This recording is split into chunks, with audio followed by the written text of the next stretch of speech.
মেমারির ডাকবাংলো সংলগ্ন এলাকায় ট্র্যাক্টরের ধাক্কায় মৃত এক অজ্ঞাত পরিচয় মহিলা। শনিবার সন্ধ্যা 7টা নাগাদ মৃতদেহটি মেমারি থানায় নিয়ে যায় পুলিশ। পূর্ব বর্ধমান জেলার মেমারি থানার অন্তর্গত ডাকবাংলো সংলগ্ন এলাকায় ঘটে এই ঘটনাটি ঘটে শনিবার সন্ধ্যায়। স্থানীয় সূত্রে জানা যায়, একজন মহিলাকে একটি ট্র্যাক্টর ধাক্কা মারে গুরুতর জখম হয় ওই মহিলা। স্থানীয়রা ওই মহিলাকে উদ্ধার করে মেমারি গ্রামীণ হাসপাতালে আনলে কর্তব্যরত চিকিৎসক মৃত বলে ঘোষণা করেন। ঘটনাস্থলে উপস্থিত হয় মেমারি থানার পুলিশ এবং মৃতদেহটি উদ্ধার করে মেমারি থানায় নিয়ে যায় বলে জানা গেছে। এর থেকে বেশি কিছু তথ্য জানানো হয়নি পুলিশের পক্ষ থেকে, যদিও ওই মহিলার নাম পরিচয় এখনও জানা যায়নি। এমন ঘটনায় ব্যাপক চাঞ্চল্য এলাকা জুড়ে। কি হয়েছে ঘটনাটা? আমি বাড়ি যাচ্ছিলাম প্যাসেঞ্জার মেমারি দিয়ে। আচ্ছা, তখন দেখি লোকের গাদা। হ্যাঁ। তারপরে আমার গাড়িটা আটকালো, সব দিয়ে তুলে দিল। ট্রাকে মেরেছে।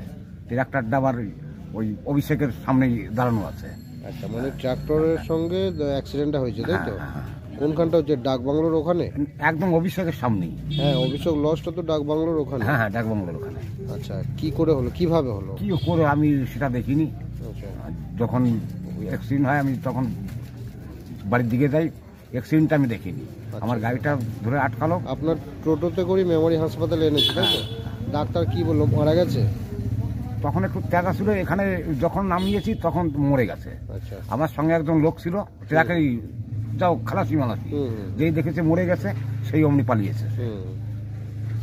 আপনার নাম কি? আমার নাম জয়ন্ত মণ্ডল। বাড়ি কোথায়? বাড়ি মহেশডাঙ্গা ক্যাম্প, দক্ষিণ পাড়।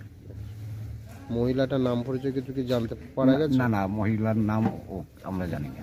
আচ্ছা, বলছি পুলিশ প্রশাসন স্পটে এসেছে তো? হ্যাঁ, এসেছে। আচ্ছা, স্পটে এসেছে।